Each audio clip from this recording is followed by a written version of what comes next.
I'm speaking today with Professor Karima Lewis, who is going to be presenting here at the library on Tuesday, August 18th, starting at 7 o'clock. We will be, when I say presenting here, she will be joining us online. We'll be presenting this by Zoom, YouTube, and Facebook.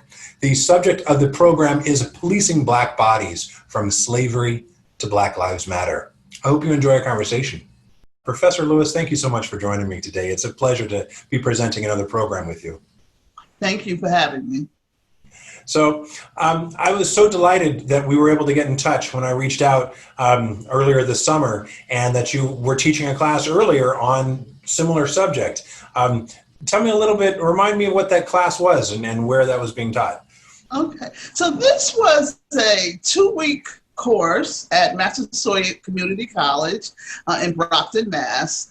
And it's a 1-credit free course for the students, and we called the course Racism and Resistance.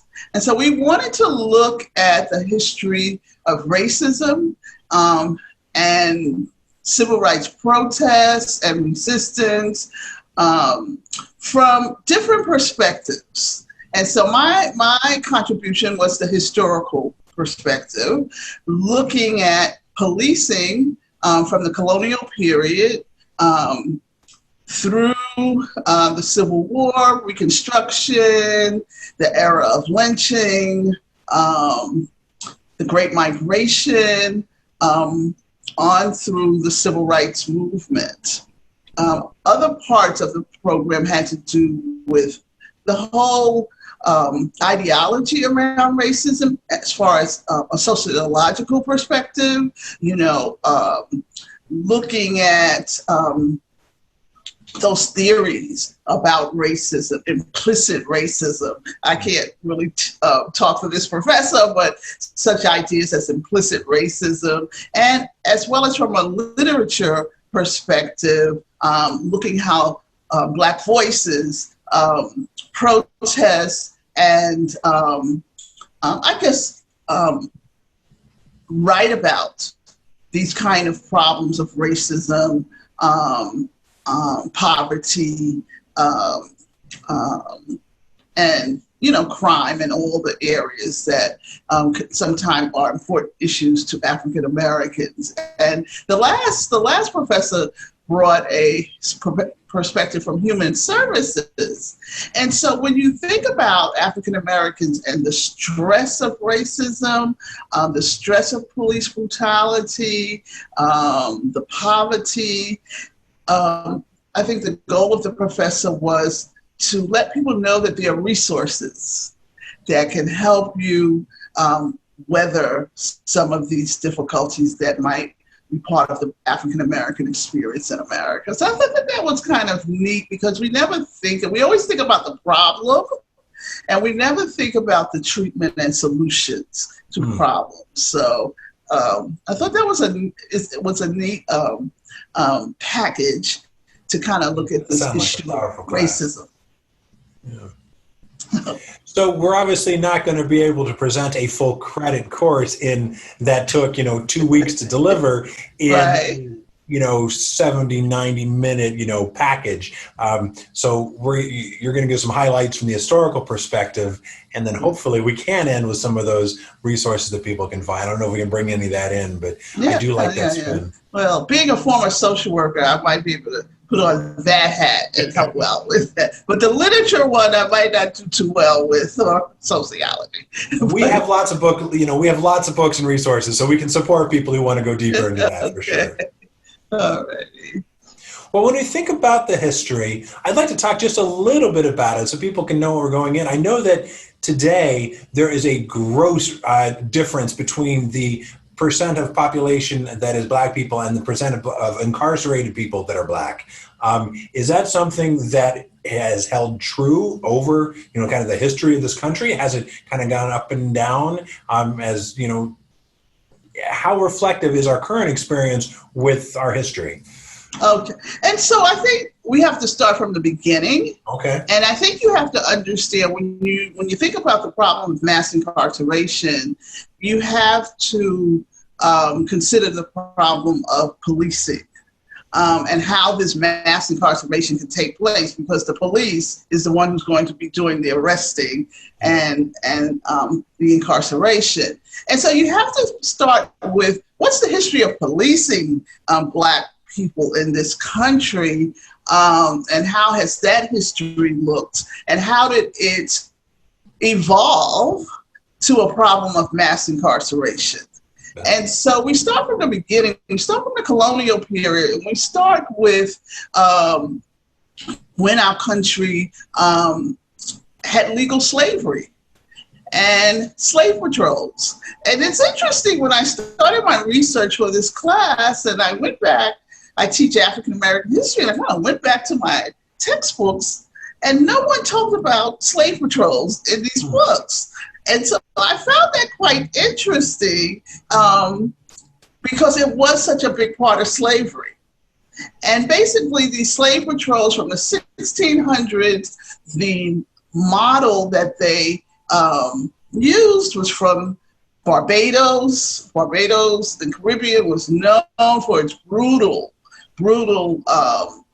enforcement against enslaved people there. And they were using for the sugar. I mean, the foundation was sugar, and you need a lot of people to harvest sugar cane. But there was just, first of all, even our slave laws come from Barbados. South Carolina, one of the first colonies, the founders are from Barbados. And so very, very stringent slave laws. Like if you run away the second time, you could lose your ear. Mutilation kind of thing. So this is the foundation of our slave laws, and the slave patrol came from. And basically these slave patrols, most people think they're there to catch runaways, but that's not their main job. Their main job was to monitor, put under surveillance, to watch every movement enslaved people did. So you wouldn't even think of running away. It's too dangerous. They just wanted to keep people like just working all the time. Yeah. Well, they did run away now. Okay. Wherever there's slavery, there's resistance. Course, people want to be free. Yeah. Right. But the slave patrol basically were on, they were working during the night. And there was and most of the colonies, including Massachusetts and Connecticut and nice New England, there was a curfew, and everybody seemed to have this 9 p.m. curfew. And if you're caught out wandering, visiting your friends or whatever, and you don't have a written pass, even in Massachusetts, you would be hauled in, put in jail. Your master have to come and bail you out of there. But that, when you were incarcerated, well, not incarcerated, just put in jail, you could be whipped. And so I had my students to look at some regulations of the patrols. And one of the regulations is that you could be whipped with 15 lashes. Just for being out after curfew. Huh? Just for being out after curfew. After curfew. Now, during the day, enslaved people could walk and take care of the master's business. They could be on official business. But even on Sunday, you weren't allowed to say, if you lived in the country, to go into the town unless you were going to church or unless you're going to visit your spouse who might have lived in the town. And so these laws and restrictions controlled the movements of enslaved people. Now, patrols would get involved in recapturing runaways, but slave catchers, these were separately employed people who were employed specifically to go after runaways. Those and that means bounty hunters of the day. They could cross state lines. Slave patrols could not. They worked in their community. And so, and they made a little more. Slave catchers made a little more. But other people, ordinary citizens, could get a reward. And overseers could go after those on their plantation. So you had all of these individuals involved in slave catching. And so this phenomenon of slave patrols will continue. It'll continue through the American Revolution in the South, because we know slavery will continue in the South, but in the North, of course, they began to abolish slavery. But even through the antebellum period, that period just before the Civil War, slave patrols are very busy monitoring and controlling the lives of enslaved people. We find after the Civil War that there's going to be revamping, but they don't go away. They remain with us. Because after the Civil War and Reconstruction, we have a period where basically Southern planters, former Southern planters or plantation owners wanted to get enslaved people back on the plantation, whatever it took. And so we have the system of sharecropping that finally develops, and they rent a piece of slavery, basically. Yeah. Right. Yeah. Without any benefits. That's right. Right. Well, there's a well-known book out today, Slavery by Another Name. Mm-hmm. And this is basically slavery. It's called convict leasing because it's really a system that just took away all the liberties. And these are newly freed people. We're talking about post-Reconstruction, newly freed people. Well, and this is because emancipation said that people could no longer be enslaved unless they were prisoners. Excellent. And they found how they called it convict leasing, kind of. And so basically, you could be arrested. Of course, they said you owe debts that you didn't owe to the plantation. I can just say you owe a debt. They're going to take my word on it. So that in itself is my word. You owe me some money, so you go to jail, and now you can work for me for free. Yeah. And you know that you don't really owe it, but you can't contest it and say I don't owe it. And so you find yourself in what they had debt peonage camps where you had to work off 3 years. And then while you're in these camps, if you tried to run away, that slave patrol that's supposed to be no more after the Civil War, those are the people that came after you. Ooh. And by the early 1900s, we have the KKK or the Ku Klux Klan, who's working hand in hand with this revamped slave patrol. But there were minor offenses like growing cotton after sunset. Growing cotton after sunset? How can you control when cotton grows? In your cotton, you might have a little cotton patch, but you couldn't work it after sunset. Just minor type of rules and regulations. And so you're put in prison or debt peonage camp if you owe too much money. Mm-hmm. I had my students to read a report of one of these debt peonage camps, and the man talked about getting this 3-year sentence, being forced to sign saying he owed the debt. But he also talked about his wife being sexually assaulted by the white bosses and forced to have children. And his son was given away. Oh. Now, this is 1904. What? 1904 in Elbert County, Georgia. Oh. And this is the post-Reconstruction policing of bodies, Black bodies, where the rights are denied to African Americans. And that's putting it lightly. Yeah. Yes. And then when the Ku Klux Klan is organized, the terror, of being, your home being broken into, you snatched out of your home and probably lynched. We know that over 4,000, and the number probably isn't even accurate, of African Americans. Vigilante policing of Black bodies. This is not within the law. This is outside of the law. Someone calls lynching public murder being done by the public. And even through the Great Migration, we got an opportunity. We're going to go north. World War I, World War II, there are jobs. Whites in the South would have laws that said African Americans cannot leave during harvest time. When the crops are, they were not allowed to Not leave. allowed to leave. Not allowed to leave. Sometimes they would go to the train station and try to stop them from getting on the train to go north. Wow.